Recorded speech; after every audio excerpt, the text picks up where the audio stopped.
بسم اللہ الرحمن الرحیم اقرأ باسم ربک الذی خلق، اپنے رب کے نام سے پڑھ جس نے پیدا کیا۔ یہ قرآن مجید کی پہلی وحی ہے جو رسول اللہ صلی اللہ علیہ وسلم پر نازل ہوئی۔ عائشہ رضی اللہ عنہا سے مروی ایک لمبی حدیث میں وحی کے آغاز کا ذکر ہے کہ وہ سچے خوابوں سے ہوا۔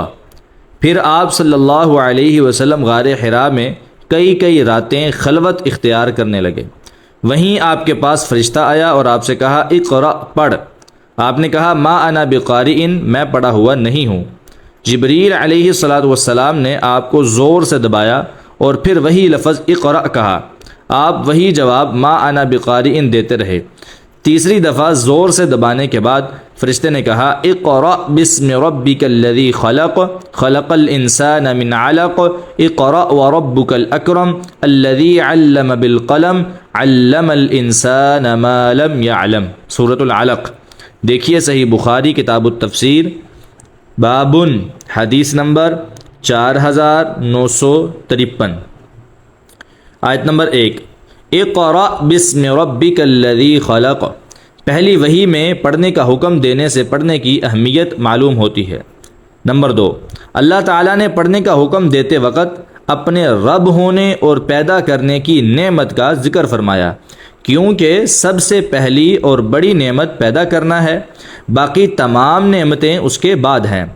خلق ہی نہ ہو تو کچھ بھی نہیں۔ دوسری نعمت رب ہونا یعنی پرورش کرنا ہے، یعنی ان نعمتوں والی ہستی کے نام کی برکت سے پڑھ، اس کی برکت سے تو قاری بھی بن جائے گا۔ نمبر 3، الذی خلق، جس نے پیدا کیا کا مفعول حذف کر دیا گیا ہے کہ کسے پیدا کیا، یعنی جب پیدا کرنا اسی کا کام ہے تو پھر یہ بتانے کی ضرورت نہیں کہ کسے پیدا کیا۔ خلق الانسان من علق، اس نے انسان کو ایک جمے ہوئے خون سے پیدا کیا۔ آیت نمبر 2، خلق الانسان من علق۔ رحم میں قرار پکڑنے کے بعد نطفہ سب سے پہلے علقہ کی شکل اختیار کرتا ہے۔ علقہ یعلق، باب سمع یسمع سے چمٹنے کو کہتے ہیں۔ علقۃ، جمع ہوا خون جو رحم کی دیوار کے کسی حصے سے چپک جاتا ہے۔ علقہ کا دوسرا معنی جونک ہے، وہ بھی کسی نہ کسی کو چمٹ جاتی ہے۔ خون کی وہ پھٹکی شکل و صورت میں جونک سے ملتی جلتی ہوتی ہے۔ اس میں نہ جان ہوتی ہے، نہ شعور اور نہ عقل و علم۔ پھر اللہ تعالیٰ اس حقیر سی پھٹکی سے انسان جیسی عظیم مخلوق پیدا فرما دیتا ہے۔ اقرأ وربک الاکرم، پڑھ اور تیرا رب ہی سب سے زیادہ کرم والا ہے۔ الذی علم بالقلم، وہ جس نے قلم کے ساتھ سکھایا۔ آیت نمبر 3 اور 4۔ اقرأ وربک الاکرم۔ رسول اللہ صلی اللہ علیہ وسلم کے دہشت زدہ ہو جانے کی وجہ سے دوبارہ فرمایا پڑھ، تجھے وہ پڑھا رہا ہے جس سے زیادہ کرم والا کوئی نہیں۔ نمبر 2، یہ اس کے کرم کی انتہا ہے کہ اتنی حقیر چیز سے پیدا ہونے والے انسان کو علم جیسی بلند ترین صفت سے نواز دیا، بلکہ قلم کے ساتھ علم سکھایا جس سے علم محفوظ ہوتا اور ایک آدمی سے دوسرے آدمی اور ایک نسل سے دوسری نسل تک پہنچتا ہے۔ یہ نہ ہوتا تو علم محدود اور پھر معدوم ہو جاتا۔ علم الانسان ما لم يعلم، اس نے انسان کو وہ سکھایا جو وہ نہیں جانتا تھا۔ آیت نمبر 5۔ علم الانسان ما لم يعلم۔ انسان پیدا ہوتا ہے تو کچھ بھی نہیں جانتا۔ دیکھیے سورۃ النحل، آیت نمبر 78۔ اللہ تعالیٰ ہی اسے آہستہ آہستہ سب کچھ سکھاتا ہے۔ اسی طرح اللہ تعالیٰ ہی اپنے ایک ان پڑھ بندے کو عالم بلکہ عالموں کا استاذ بنائے گا۔ کلا ان الانسان لیطغی، ہرگز نہیں، بے شک انسان یقیناً حد سے نکل جاتا ہے۔ ان رآہ استغنی، اس لیے کہ وہ اپنے آپ کو دیکھتا ہے کہ غنی ہو گیا ہے۔ ان الی ربک الرجعی، یقیناً تیرے رب ہی کی طرف لوٹنا ہے۔ آیت نمبر 6 تا 8۔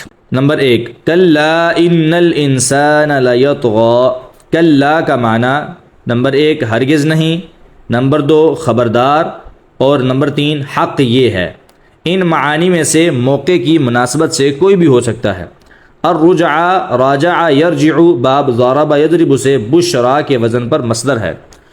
نمبر 2، یہ آیات پہلی 5 آیات کے بعد وقفے سے نازل ہوئیں جب ابو جہل نے آپ کو نماز پڑھنے سے روکا۔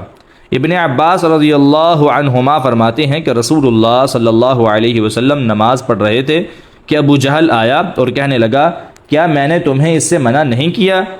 یہ بات اس نے 3 بار کہی۔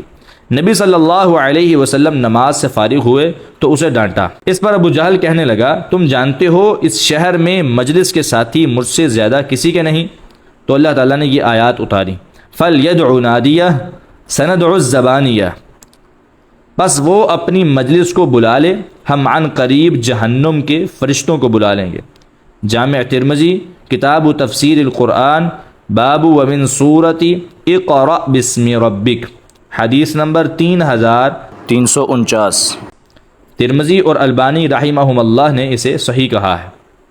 نمبر 3، سورت کی ابتدائی 5 آیات کے ساتھ ان آیات کی مناسبت یہ ہے کہ انسان اتنی نعمتیں جو اوپر ذکر ہوئیں ملنے کے باوجود احسان ماننے اور شکر کرنے کے بجائے سرکشی اختیار کرتا ہے، اور جب اللہ تعالیٰ اسے ضرورت کی ہر چیز دے کر دوسروں سے غنی کر دیتا ہے تو وہ بندگی کی حد سے نکل کر مقابلے پر آ جاتا ہے۔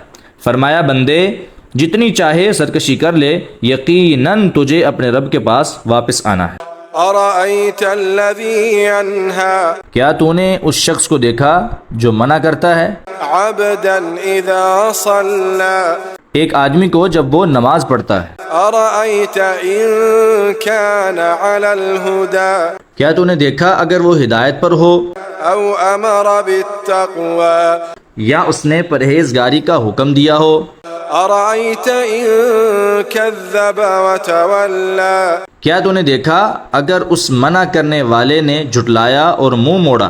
ألم يعلم بأن الله يرى تو کیا اس نے یہ نہ جانا کہ اللہ دیکھ رہا ہے؟ آیت 9 تا 14۔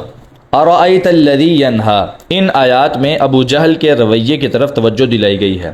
فرمایا اے مخاطب، بھلا تو نے اس شخص کو دیکھا جو اللہ کے بندے یعنی رسول اللہ صلی اللہ علیہ وسلم کو نماز پڑھنے سے منع کرتا ہے؟ بھلا یہ بھی کوئی جرم ہے جس سے وہ منع کر رہا ہے؟ پھر تو نے دیکھا اگر یہ نماز پڑھنے والا راہ راست پر ہو یا امر بالمعروف کر رہا ہو تو کیا اس سے یہ سلوک ہونا چاہیے؟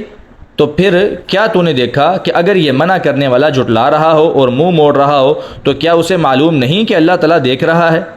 آیت ارأیت ان کان علی الہدی او امر بالتقوی کی ایک تفسیر یہ بھی ہے کہ کیا تو نے دیکھا کہ یہ نماز سے منع کرنے والا نماز سے روکنے کے بجائے ہدایت پر ہوتا یا نیکی کا حکم دیتا تو کیا ہی اچھا تھا۔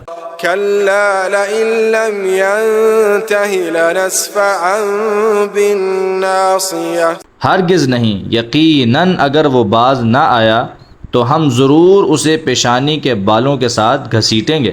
ناصية كاذبة خاطئة پیشانی کے ان بالوں کے ساتھ جو جھوٹے ہیں، خطاکار ہیں۔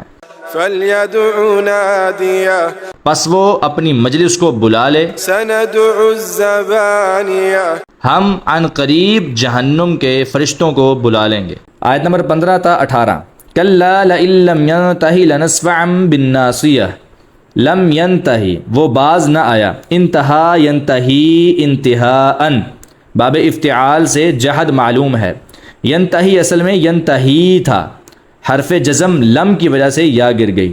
لنسفعا اصل میں لنسفعن ہے جو صافع یسفع باب فتح یفتح سے زور سے کھینچ کر گھسیٹنا، اس سے جمع متکلم مضارع معلوم بانون تاکید خفیفہ ہے، چونکہ وقف کی حالت میں نون تاکید خفیفہ الف کے ساتھ بدل جاتا ہے جیسا کہ نون تنوین الف کے ساتھ بدل جاتا ہے، اس لیے نون تنوین خبیرن اور بصیرن کی طرح اسے بھی لنسفعن کے بجائے لنسفعم کی صورت میں لکھا گیا ہے، اور اس میں مصحف عثمانی کی پیروی کی گئی ہے۔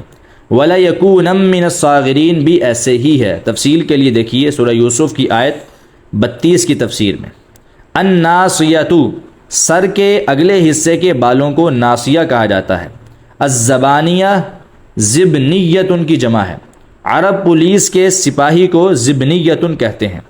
یہ زابانہ یزبن زبنن باب ضرب یضرب سے مشتق ہے، جس کا معنی ہٹانا، دھکا دینا ہے۔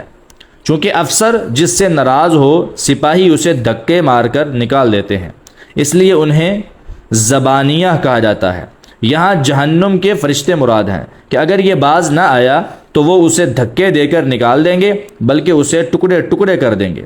نمبر 2، سیدنا ابو ہریرہ رضی اللہ عنہ فرماتے ہیں کہ ابو جہل نے کہا، کیا محمد تمہارے ہوتے ہوئے اپنا چہرہ زمین پر رکھتا ہے؟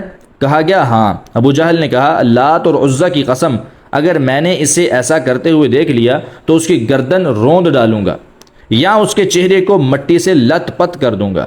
چنانچہ وہ رسول اللہ صلی اللہ علیہ وسلم کے پاس آیا، آپ اس وقت نماز پڑھ رہے تھے، اس کا ارادہ آپ کی گردن کو روندنے کا تھا۔ اچانک لوگوں نے دیکھا کہ وہ ایڑیوں پر واپس پلٹ رہا ہے اور دونوں ہاتھوں کے ساتھ کسی چیز سے بچ رہا ہے۔ اس سے پوچھا گیا، تجھے کیا ہوا؟ اس نے کہا، میرے اور اس کے درمیان آگ کی ایک خندق، بڑا ہولناک منظر اور پر ہیں۔